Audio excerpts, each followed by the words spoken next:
Hello, guys. Welcome to episode 4 of Let's Dive In.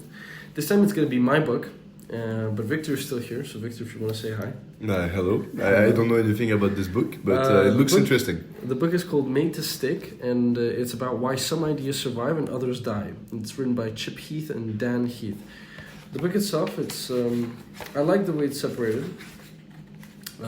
He dedicates to his dad. It talks about introduction. It talks about kind of like what sticks. Then it separates the 6 different aspects to what helps ideas actually become successful. Like, for example, chapter 1 would be simple. Yeah. Number 2 would be unexpected. 3 concrete, and it keeps going like this. And then there's some stuff that are emotional, general advice, stories, things like this. So I'm going to start off by asking you a question. What do you think defines whether you have a success story or not? What makes ideas inevitably great, or even if they are great, maybe it's execution, whatever you believe it is that makes them fail. So what makes things successful? But first of all, do you think an idea being remembered is the sign of it being successful? Yeah. So it being remembered, like for example, it depends, because ideas. Because Adolf Hitler is remembered, but I don't think. And I read this book. He hits a lot of the requirements when it comes to. He was smart about the way he spoke. He was a great orator at the end of the day. Yeah, and he was successful in his. He did it all from a bar in Germany. That makes sense. He started it. So then, what I think? What makes you vote? I think, first of all, charisma. So the story you have behind an idea. Yeah. The narrative. Then I would say the more polarized you are, the more your ideas stay. Like if you're really extreme about your themes, that's what makes that idea stay. And then maybe rationality, in a sense, since like if you're linked to some dogmas, for example, the religious dogma, for example, the totalitarian dogma, when those dogma end up breaking down, I feel like those ideas they vanish away. And what about when it comes to the differences between an idea that is fake or real? What do you think? Fake or real? Yeah. Like, what's your interpretation of that? Like, first of all, what do you mean by fake idea? Urban legends. Urban legends? That actually affect society. But then I think it's even more narrative and being extreme about it. Okay. So let me give you then a story. We have a friend. Let's say his name is Dave. He lives in Atlantic City. He has a meeting with important clients. After that, he has a couple of drinks at a local bar. He finishes his drinks and an attractive woman approaches him. And he's surprised, he's flattered. He's like, oh, damn, okay, this happened. Mm-hmm. And he takes a sip and he's passed out. Boom. He falls asleep. So my guy got roofied. Yeah. The last thing he remembers, but once he was disoriented, he woke up lying in a hotel bathtub, his body submerged in ice. He looks around frantically, worried. Yeah. And he spotted a note that was in front of him. It said, don't move, call 911. So after that little nice drink, that happens to him. Don't move, call 911. Don't move, call 911. A cell phone rested on a small table beside the bathtub, was put next to him. He calls 911. His fingers are numb, etc. And he's like, calls 911. He explains what happened, and the operator, the person on the other side, says, "Sir, I want you to reach behind you slowly and carefully. Is there a tube protruding from your lower back?" So the guy does it. He looks back. He actually has a look. And the operator replies, "Sir, don't panic, but one of your kidneys has been harvested. And there's a ring of organ thieves operating in the city, and they got to you. Paramedics are on their way. Don't move until they arrive." So the idea behind is... First of all, what the fuck is that? Wow. First, it's all about the way you say things. First, you probably didn't realize, I started off by saying a friend of a friend. The way the story goes is you always mention it to someone, a friend of a friend. Have you ever realized in life your friend's stories are always way worse than his friends? What do you mean by that? My friend did this, and it's always much better than my story. Okay, yeah. Because it's harder to verify. Mm-hmm. So things like this, like the more interesting lives are our friends than the friends themselves. The story is completely fake. Yeah. Okay. Never happened. But it affected the United States so badly that there was such a decrease of people going into pubs, And people would always, if you were to repeat the story, you wouldn't remember the specific parts of Atlantic City. You wouldn't remember the fact that it was after a job. You wouldn't remember. So just modifies. It's the spectrum. Maybe it happened once, or like maybe not, and it was amplified by the whole US saying, yeah, a friend of a friend of a friend of a friend, and then people just modify it slowly. Okay, yeah, that's interesting. And it affected like your ability to accept drinks from strangers. If I never told you, it would have. Correct? Yeah. Okay, and this is the spectrum of memorability. So. It talks about how a gang of organ thieves, inherently interesting. Non-profit financial strategy, inherently uninteresting. And it's the question of nature versus nurture debate. Are ideas born interesting or made interesting? I think made interesting. Made interesting.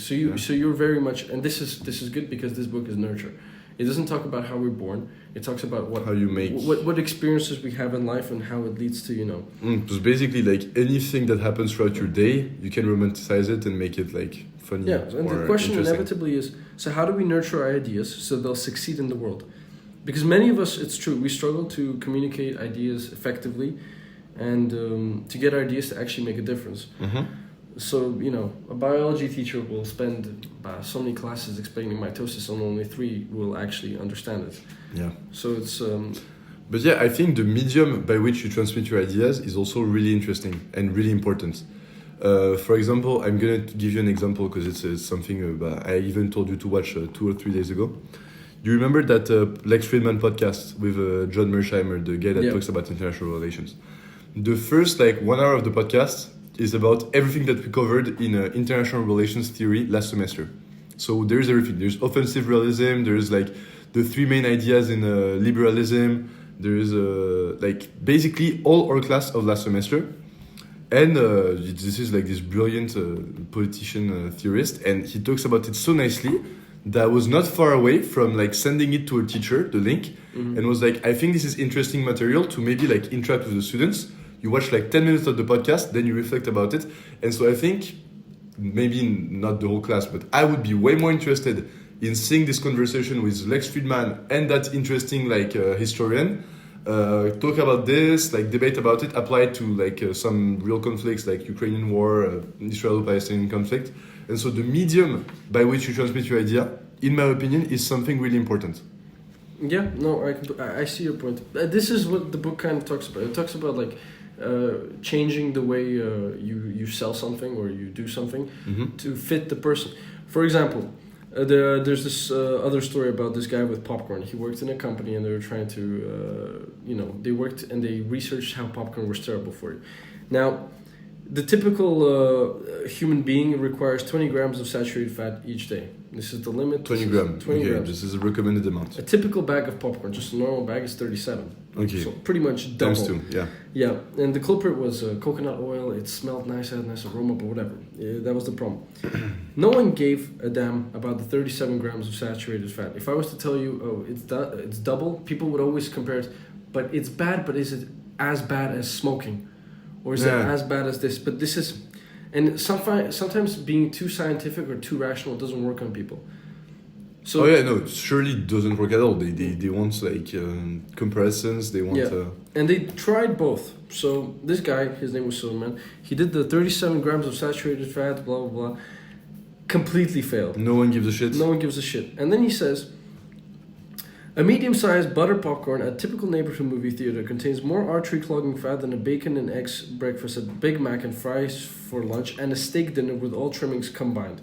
Now this became an immediate sensation. Sales plunged by 40% in cinemas, and okay, so it's relatability more. Yeah, you're not lying, but you're altering. But you, to go back on the medium and maybe reflect on that. What do you think about the importance of the medium by which you transmit that idea? Because for example, putting that announced in the journal, announcing it during a debate with another candidate.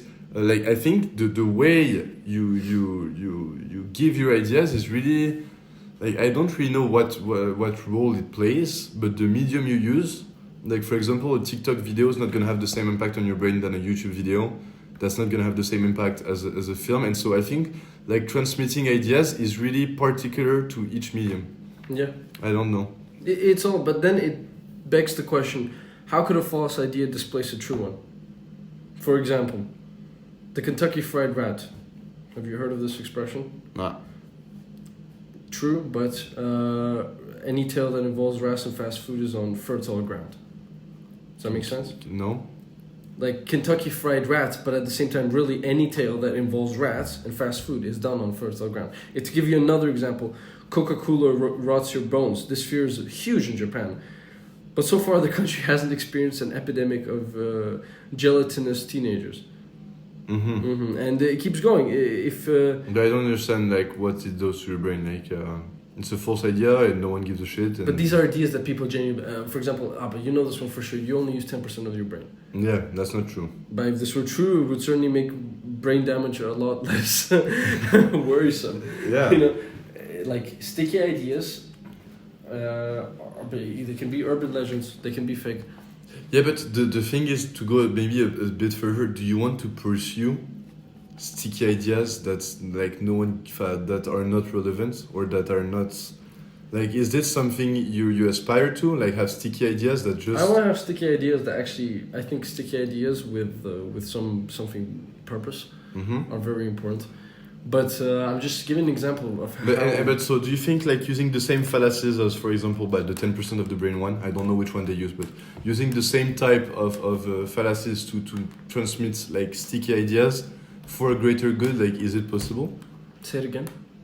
To just use the kind of fake things you got from like the 10% of your brain usage. Picking which is, one part yeah, and... Yeah, and like transforming it. But if it's to transmit an impactful idea, do you think it's like... worth the I mean, like what we spoke about the popcorn. Like then justify the means.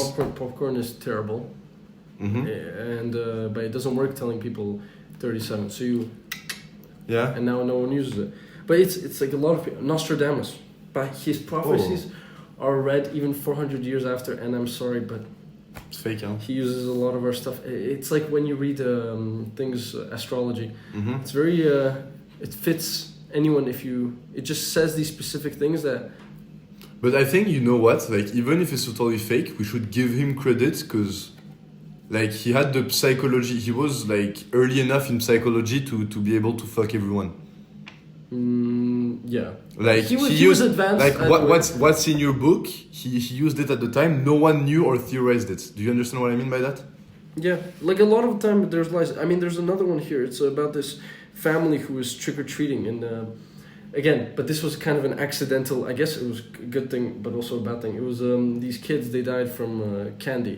Apparently there was this murderer on the loose who was killing kids with candy, and everyone in America started checking their food, and they were actually catching things, like sometimes if the food was just generally bad. Ended up being complete, it was a lie, because a girl went into her alcoholic grandpa, something like this, uncle's heroin stash, he found it, or something like this. Yeah, what the fuck? Yeah, this kid found his uncle's heroin stash, but had some fun with it, and died. So the family, instead of like doing that, they just sprayed the heroin on top of the candy and blamed the candy. Okay. So. And how is that an idea? Like that's. It's like how things stick. How the candy trap it changed the behavior of millions of people. Yeah, but what's the process used to transmit that sticky idea? Like there's six principles of sticky ideas. You attribute heroin to. It's the first part of the book just explains how sticky ideas are made. How you'll end up remembering the story no matter what. I'm sure you've been told a lot of stories, but it's. No. I remember them, but what makes them remembered? Like, the heroin one, the kidney one, I understand totally. There's this like extreme thing. There's this. So when the story ends, it ends with why was this so successful, and then you go on to talk about the 6 principles of sticky ideas. First of all, there is no formula for a sticky idea. Kind of, no? Being extreme, being relatable. But there's a common set of traits. Okay. Which make you more likely to succeed. It's like, just like both the stories I talked about, they created vivid, concrete images that easily cling to the memory. So yeah, going back to there is no formula for a sticky idea, but there is a common set of traits. One skill we can learn is the ability to spot ideas that have natural talent. Like the 7-foot stranger. But let's go on to the 6 principles. Okay. One is simplicity. What do you think that's about? But the simplicity is like you use 10% of your brain. I think the using 10% of your brain is the most like everyone knows about that. And Yeah. it's the most random fact ever. No one gives a shit about it. But yeah, it's really simple. So that's the first principle, being simple. Yeah. It's like if you argue 10 points, even if each point is good, when they get back to the jury room in a court, you won't remember any. Yeah. Does that make sense? Or maybe you have a good memory. But the point is, you have to strip idea down to its core. Yeah. And be able to And continuously prioritize. And maybe like to go back on the kidney example you had, you can like, even if it's a long story, you can remember it in like 3 words: kidney, gang, bar. That's it, halas, and you. And the thing is, if I was to tell you, okay, now repeat the story to our friend Charles, for example. Yeah. It would be really easy. It would be really easy. You wouldn't get the points, but you get the idea through. Yeah. So as long as the person is capable of realizing the idea, everything else is there for fun. So yeah, proverbs are ideal, and sound bites, but they're not. We must create ideas that are both simple and profound. So it's the golden rule. The ultimate model of simplicity is a one-sentence statement so profound that a one-sentence statement could an individual could spend a lifetime learning to follow it. Fair? Mm-hmm. Yeah. Okay. Even if it's fake? Yeah. One sentence you can think about it forever. If it's a good sentence, but if you start speaking too much, you end up he said that, then you forget about that, then you forget about that, then you forget about that. And yeah. So principle 2 would be unexpectedness. Now what do you think about that? Unexpectedness. I think unexpectedness is interesting, but it works only if it's relatable to you. Because if something is unexpected but does not correlate with me in any way, I have trouble identifying to the idea. It's kind of like what you mentioned. Like price doesn't land, but for an idea to endure, you must generate interest and curiosity. When you said something has to be backed up by something. So yeah. We can engage to people's curiosity over a long period of time by systematically opening up those gaps, and then with the knowledge that you provide, filling those gaps. So, but you have to do the idea of creating something interesting, and then that interesting, fill it in for them. No, okay, yeah, I get it, but I feel like you still need to identify to that thing, because if I tell you, for example, something that I learned yesterday, that is really unexpected, but that no one gives a shit about, is that on the moon, we're building. We can build solar panels from the moon soil, and it's 7% as effective as the solar panels we have on Earth. Yeah. This is unexpected. Do you give a single shit?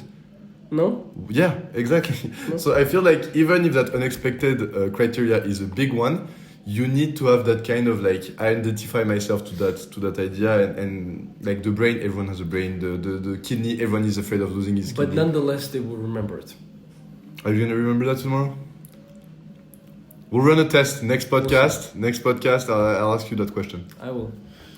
Okay. On the moon, I will. Principle 3, concreteness. But this kind of links to what you're saying. Yeah. We must explain our ideas in terms of human actions, in terms of sensory information. Yeah. So mission statements, synergies, strategies, visions, they're often ambiguous to the point of being meaningless. Do you agree? What do you mean by that? So mission statements, synergies, strategies, visions, they're meaningless. You need to have concreteness. You need to be sure of what you're doing. Okay. Do you agree with that? Yeah, I think by stating a straight up fact is the best way to be remembered. A bird in hand is worth 2 in the bush. Do you know what? No, I have no clue. My English is not developed enough. You're better off having what you already have than something better that you might have. It's like what we discussed with the egg. Like one you have it today, 2 tomorrow. Yeah, you prefer to have. Okay. You're more likely to end up wanting it today. Okay. And then principle 4, I think this is, in my opinion, one of the most important ones, because I feel like credibility. Because I feel like even when me and you go to an event, for example, in university, the first thing we check is about the guy's LinkedIn. That's true. Or the woman's LinkedIn. That's true. That makes sense, and I think, but no, at the same time, because the Loch Ness fucking monster, it is credible in some ways because people have some kind of pictures. But do you think it is that credible? Do you think people actually believed in the Loch Ness monster or not? I think yes, but I think we don't enjoy this authority.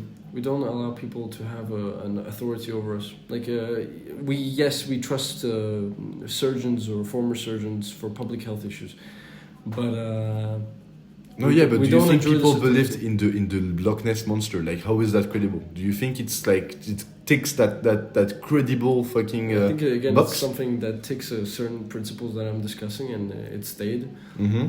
But it's not real. It's another Yeah, it's urban another myth. urban myth, exactly. So Yeah, yeah. but what I'm saying is because we don't like this authority, sticky ideas need to carry their own credentials.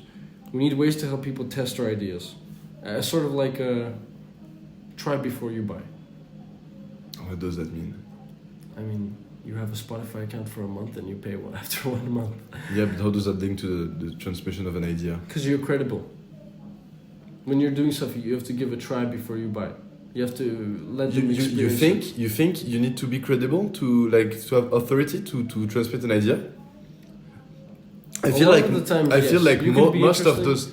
I feel like most of those. I don't know if you agree with me, but I feel like most of sticky ideas, like the 10% of the brain, like the Loch Ness monster, like the kidney thing, they're like people-less. You know, it's something that came from the crowd, that elevated. But that's still in a way credibility.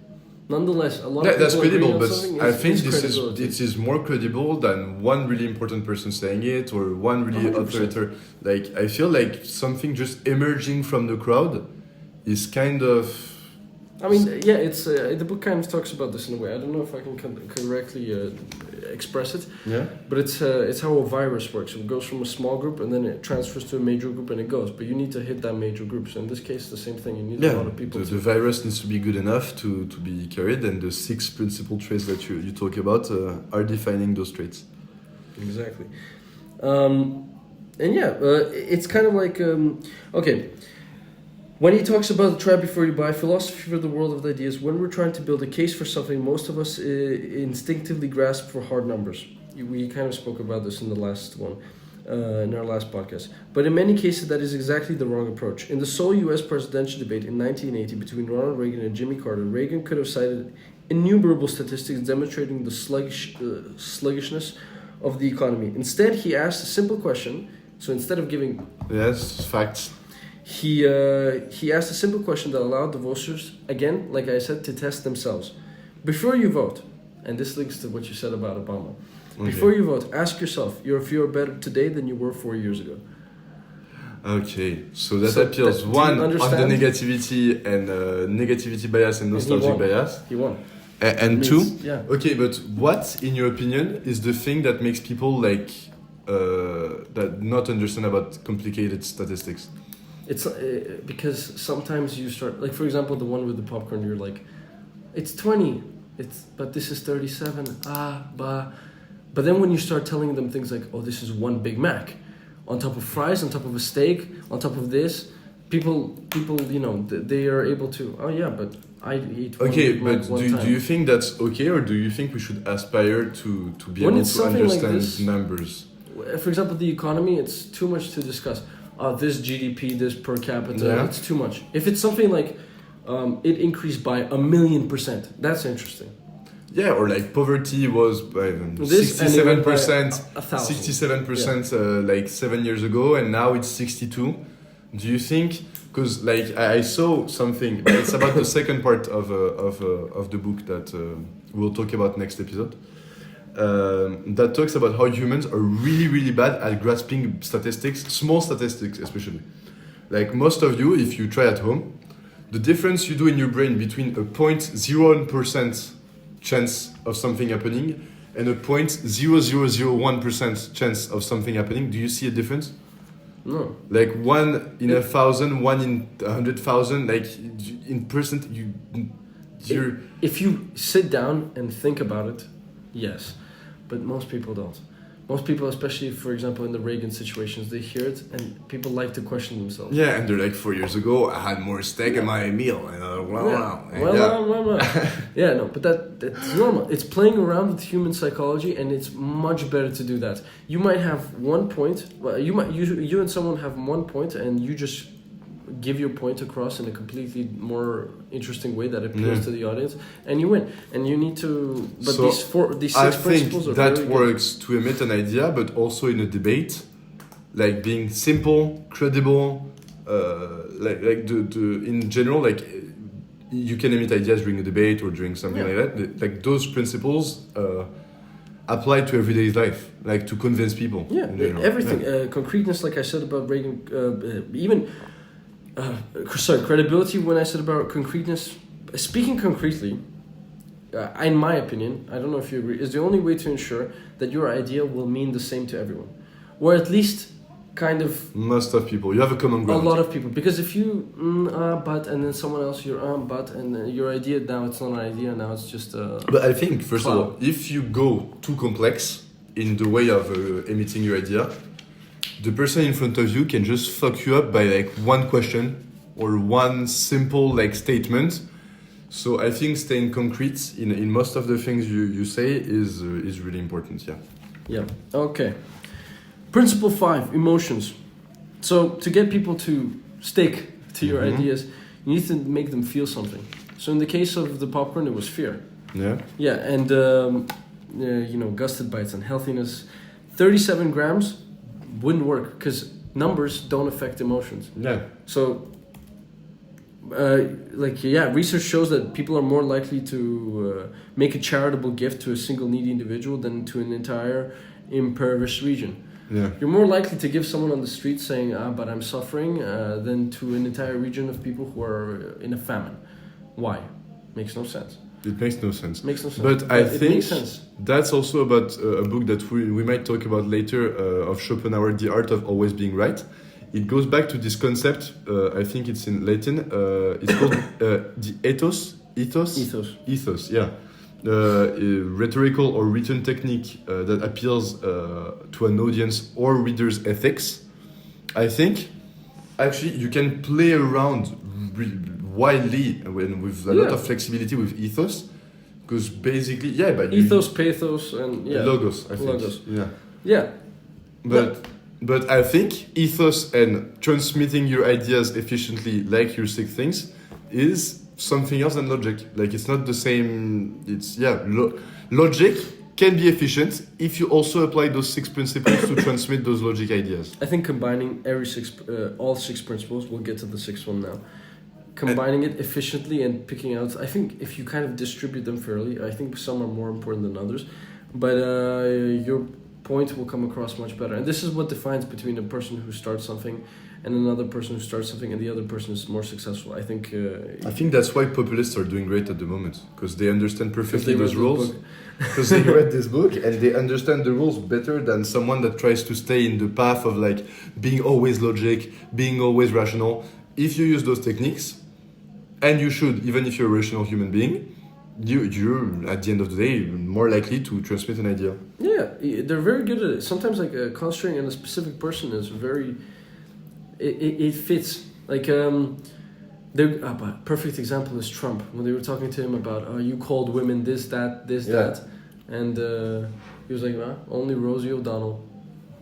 In people's head, it's an individual person, a person they don't exactly like. And now the whole topic went from he hates women to Rosie O'Donnell, I don't like her, but they forgot about everything else, and it was funny. And she's a woman, so it works about it. Like everything fits. But it's also like the book talks about.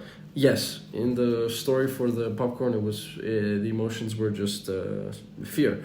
But sometimes you have to pick the right emotion, because it's actually harder to force someone to, like a teenager, to quit cigarettes due to fear than it is, for example, to tell them to quit because of the resentment of the duplicity of big tobacco, the ads, the idea that a company is controlling you.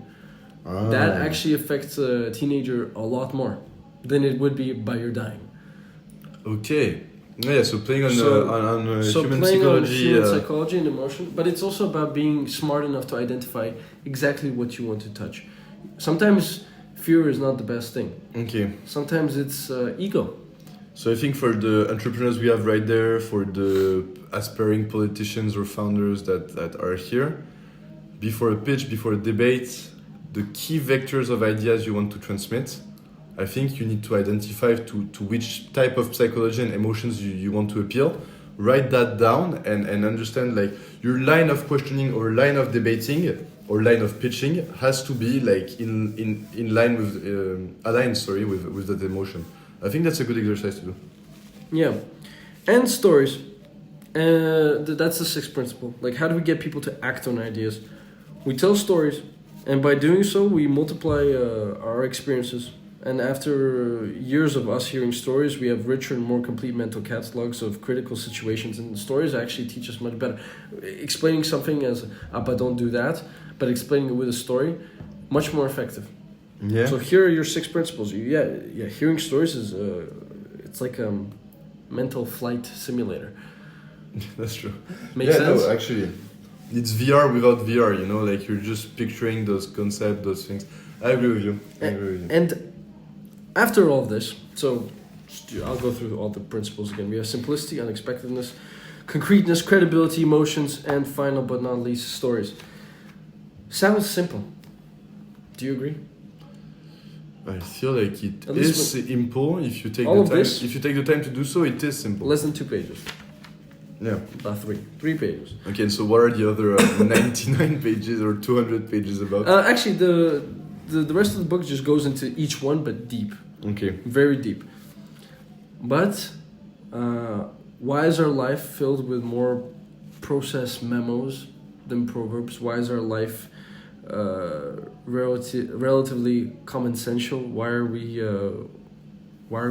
indulged with greatly designed sticky ideas? Why does that not happen? Why is there not so much creativity around us? Why do we inevitably not follow this?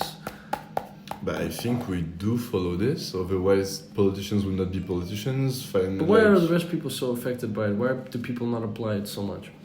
No, because they don't theorize it, they don't put it on paper. The same way like about everything else, huh? No? You don't think so? What's your answer? Because I read the book. It's sadly we have a villain story in our natural psychological tendencies. Mm-hmm. It's called The Curse of Knowledge. And we have another story for The Curse of Knowledge. Okay.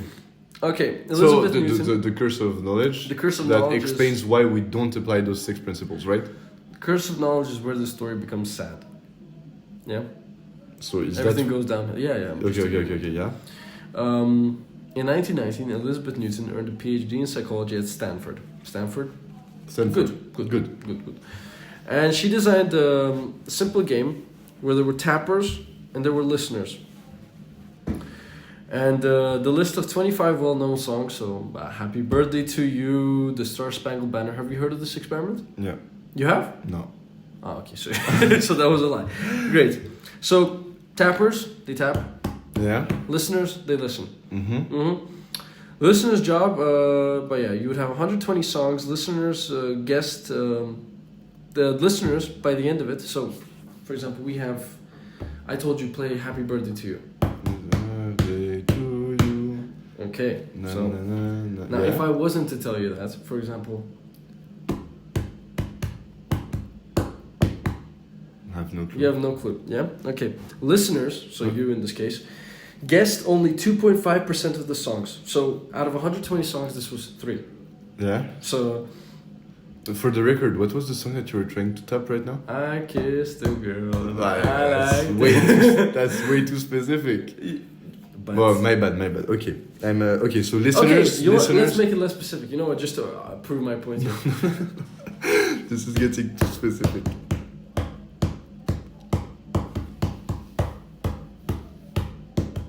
Yeah, if anyone got that or heard that or has the song, I'm sending him more than 20 euros right now. Put it in the comments or something, but I don't believe that's true. What was it? I wished you a Merry Christmas. No. Okay, anyway, I'm a listener, I guess. And So anyway, but it's fine. You're actually fitting into the 3 out of 120.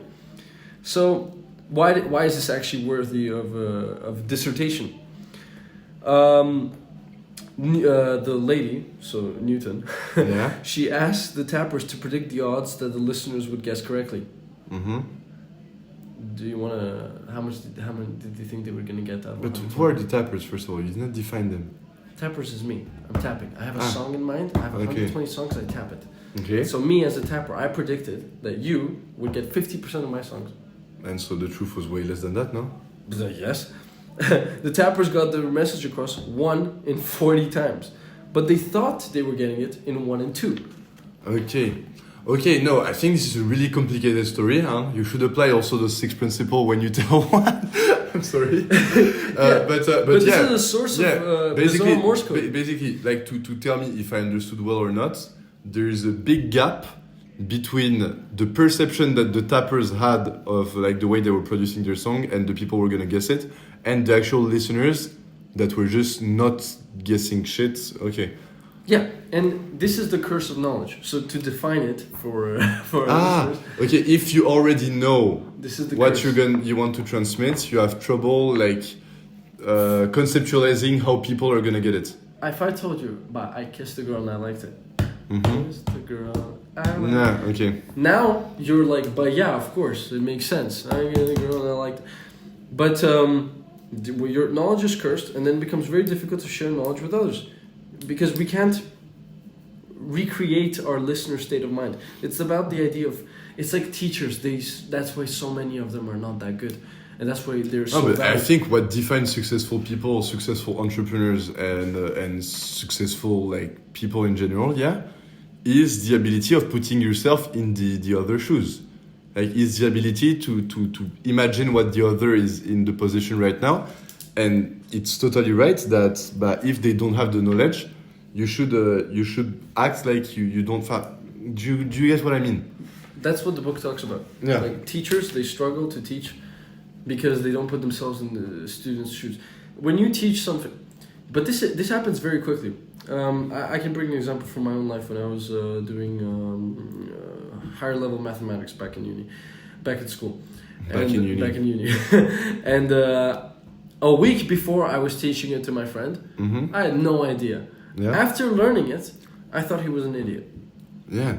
Because I was like, bro, Yeah, it makes sense. Get your shit together. It makes sense. Get your shit together. And it was my fault because then in that case Okay, I was but so terrible. the curse of knowledge. We have it. Now what are the solutions? Like, in your opinion, what do you think can solve that? Putting yourself in the shoes. Constantly questioning yourself, constantly trying to reconceptualize like the knowledge you have. What do you think is the answer? Remind yourself of where you were. Mm-hmm. As much as you can, always put yourself in the shoes of the. It's like what we were talking about. Go from the customer. Yeah. Start with the customer. That's Steve Jobs. It's a funny conference in which an engineer asks him why doesn't Apple the Macintosh have the best technology, and why is Steve Jobs such a piece of shit? Anyway, Steve Jobs answers with a big smile on his face. We go back to optimism, and says that to do like multiple $1 billion of revenue per year, you need to first go from the customer needs and the customer like wants, and from there on, go to the engineering and customly make the solution for those consumers. As if you were in a room with like all the engineers and were trying to put the best tech, have the most impressive technology, but you could like you would end up actually not fitting the customer's needs. So I think it's a like nice way of back engineering your products and your ideas, I guess. Yeah, I completely agree. It's a cognitive bias. Mm-hmm. So. Too bad. The human brain is inefficient. The human brain has its. But again, those flaws. Those flaws are what we are attacking. Yeah. Those flaws are exactly what we're attacking. But to move forward, systematic creativity. Mm-hmm. Do you think? You know how sometimes the saying you're born with it. Creativity? Yeah. Yeah, I don't believe in that. I think it's nurtured. You think it's nurtured? Yeah. But perfect. Then you agree with my book. Because sometimes there is naturally a creative genius. Mm-hmm. Someone who just generates an ad, someone who just makes it work. It's not the case at all. Because in 1999, an Israeli research team assembled a group of very highly regarded ads, and they found that 90% of them had very specific things to them that were, and they found out what they were, and they ended up having two groups of people. One group of people who were they were creative. Mm-hmm. They were creative.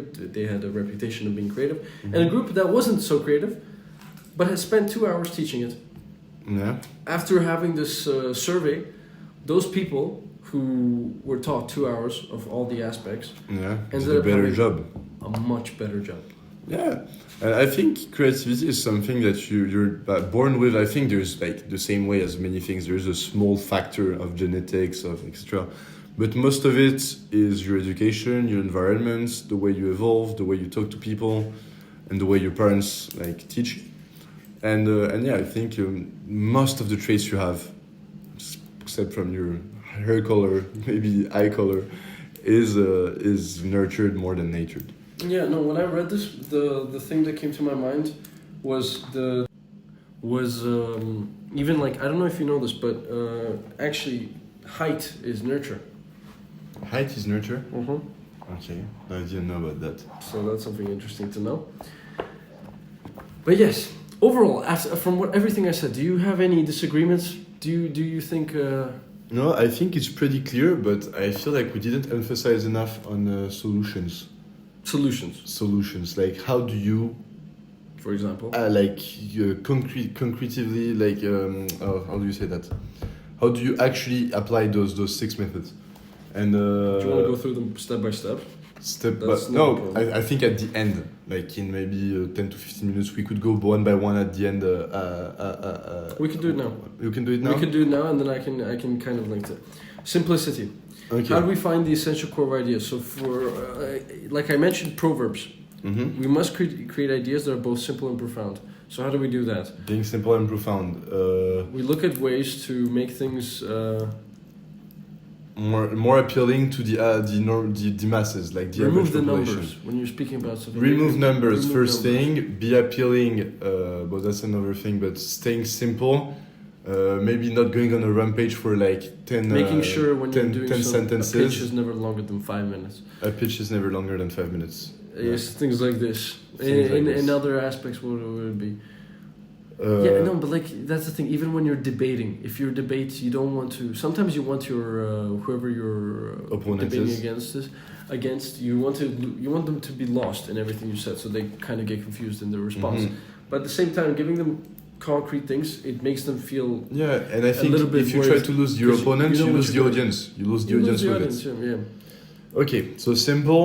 Unexpectedness, I think it's like sort of like, I mean, it depends on how knowledgeable you are. You can be really smart and pull out something that no one did expect, but at the same time, in this case, it's about engaging people's curiosity through a long period of time by opening gaps and closing gaps. So if you're doing something like an election, you beg the question, and then you answer it.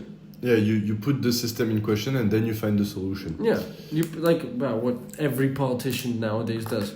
Yeah, we have this problem, but I can fix it like this. Yeah. And it's this unexpected. Price doesn't last. You need people to stay engaged. They're not interested in something. Yeah, we don't know a lot about the brain, so let's just say we use 10% of it. Okay, so that's for unexpectedness. What's the third one? Concreteness. Concreteness. We go back to simplicity, I think. Rhetorical questions, staying ground to earth, and putting yourself in the shoes of the other person. Yeah. And not going in abstract rampages, trying to question yourself on your arguments to be able to grasp what people understand from them. Yeah, and sometimes you don't have to say too much. You say what is needed to be said. Like, again, going back to the one bird and the... Credibility. I feel like this one is in many ways. Again, like he mentions credibility with the example of Reagan. But I think credibility, in most of the debates I do, in most of the people I talk to, being documented about a lot of sources and using the 3 first criteria to make them understandable, appealable, and simple is something that's you should do it. That is really important. If you have sources of authority, like for example, debate about economy, the IMF, like some statistics that are just not debatable, the concreteness of it and the credibility that they bring is quite interesting, I would say. Yeah, no. When I think like what you mentioned, when the debate is undebatable, and there's always two parts. And Yeah, sometimes there's just no debate. There's facts. There's no You need simplicity in those cases, because sometimes there's too much to talk about, and that unexpectedness. But yes, credibility, yes. But do you think in his case credibility would also be something like by graduating from a good uni? Do you think you're more credible as someone who graduated from a good uni, speaks simply, maybe doesn't talk too much? Would you trust? Yes, that you are, person but most of the time, well, no, not most of the time. Sometimes, sadly, yeah, I think people give too much importance to status. Yeah. Than like people value status over substance. So I think what we should tell is But treat everyone the same, I guess, because treat everyone the same, but yourself, because we are in a wicked Yeah. world and you're part of it. You need to understand that sometimes you need to be an actor, apply those principles, and people are judging yourself with your appearances. That's a fact. yeah. And using those little tricks makes you look better at the end of the day. So credibility is also about being a great actor and being able to put the cape of whom you want to be, I guess. Yeah, I completely agree. But I think but- it's genuinely a big issue nowadays. Like, No, it is even issue. for me, I trust a person. Every time we have a professor, if he's from Harvard, I listen to him 10 times more. And my other professor might be 10 times smarter. But I agree, but at the same time, second, third, fourth time you have a lecture from that guy, After some time, I feel like substance is getting back where it should be, but not enough. We should value more substance and it's like, that goes going- back to going back rationality. to That goes unexpected back to stuff. rationality and expectation. goes back to principle two. The idea is that over a long period of time, systematically, we still have to be engaging our people. Yeah, Emotions. I think this is the most important one. this is with simplicity, I would say. All of them are really All of them are important, really though. important, yeah. But Emotions. You play on people's emotions. If you can play on people's emotions successfully, and you do it in masses. So sometimes it's not too hard, I think, to manipulate or to control the emotions of one person. But if you can correctly be able to apply it to a nation. But I feel like you're not That's- even manipulating the people. You're just putting substance in your message or to in the your point where idea. you even believe it in yourself. even So if it's- no, but not even a lie. Like just putting substance in your idea, like to appeal those emotions to people. So you manipulate them in a way, but I feel like your idea needs to be actually like filled with that intent of emotion. Yeah, And you how need to do that? truly believe it. What's the solution for that? I guess. Because I don't know how you could. So, what happened in Nazi Germany was terrible. But those people followed him. They knew what was happening. I assume he had that emotional capacity of. But yes, I hate Jews. Yeah. But he managed to convince a nation of this. Not everyone, but yeah, okay, I get what But you mean. I get A what you good mean. portion of people. So what's the solution? The solution is be polarized. I don't think there's a solution. I think this is a flaw in human nature. But this is a flaw in human nature. But the solution to successfully intent emotions in your ideas. How to successfully do that? How to successfully appeal to people's emotion? With everything we mentioned, concreteness, stating, it's also about knowledge. If you just provide people with facts, they this, and they end up listening to you. You have to give them a lot of information. You have to sound confident. You need to give specific points. You need to be concrete. And you No, need those to be are consistent. those are other things. Like on the emotion thing, how to appeal to people's emotion, being extreme, going to their like core fears of human.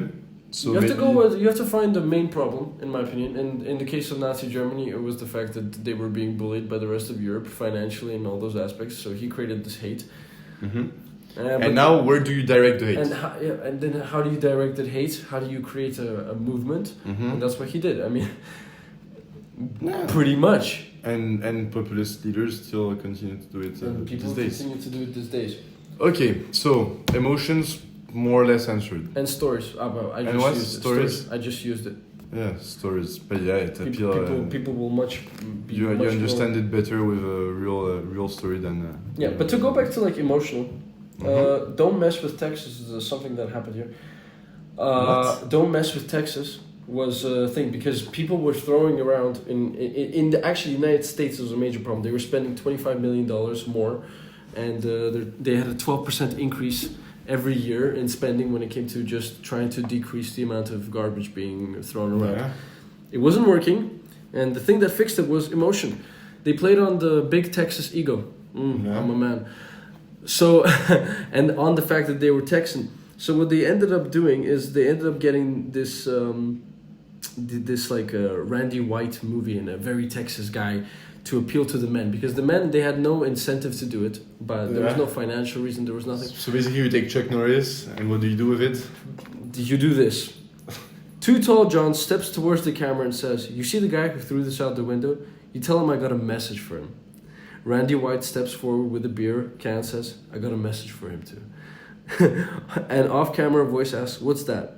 White crushes the can with his feet and says threateningly, "Well, I kind of need to see him to deliver it." Tall Jones asks, "Don't mess with Texas." Okay. This is a commercial that was extremely successful.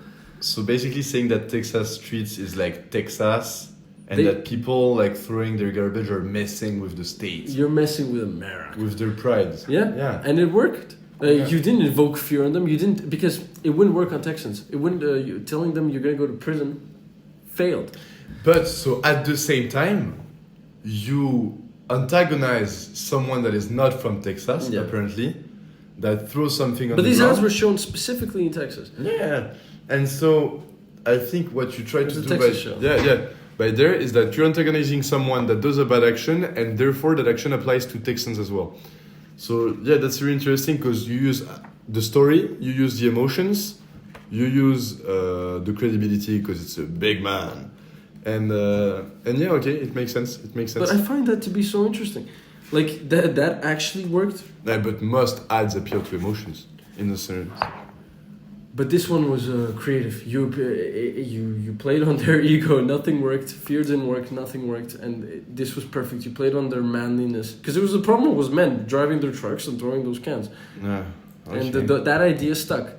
The idea so of also identify your consumer then. Identify your consumer. Yeah. You're the person you address the message to. I completely agree, and that is what the book concentrates on. It's about understanding the person, the people you're working with. So you said you argued the fact that two most important things were simplicity and but either way, simplicity, yes? Yeah. Okay. Have you heard of generative analogies? No. Okay. So the book says that some analogies are useful, that they don't merely shed light on the concept, they actually become platforms for novel thinking. For example, the metaphor, but you've heard of it, metaphor of the brain as a computer. Yeah? Okay. Metaphor, but these insights that generated by cognitive psychologists during the past 50 years actually show that because it's harder to describe how the brain works than it is to describe how a computer works. Yeah. And what we ended up doing is that we found out that it was actually easier, and based on this inspiration, to locate similar functions in the brain. So we connected the computer to the brain. So simplicity. A simplification. But we did it through generative analogies. And people use computers on a daily basis, especially now. So it's easier to appeal to something that has and this works in a working environment. But now you have generative analogies, but good metaphors are they're generative. They create new perceptions, explanations, inventions. Like many simple, sticky ideas are actually just generative metaphors in disguise. But for example, in Disney, they call their employees cast members. Yeah. Okay. Yeah. Okay. That makes sense. So also this romantification at the same time of the thing. Yeah, cast members, they don't get interviewed for a job; they audition for one.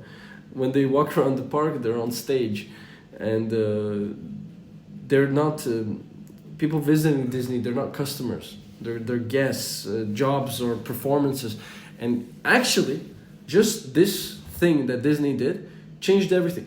Like you're not allowed to be on a break while in a costume in a public area and having a smoke, right? Because that's unprofessional.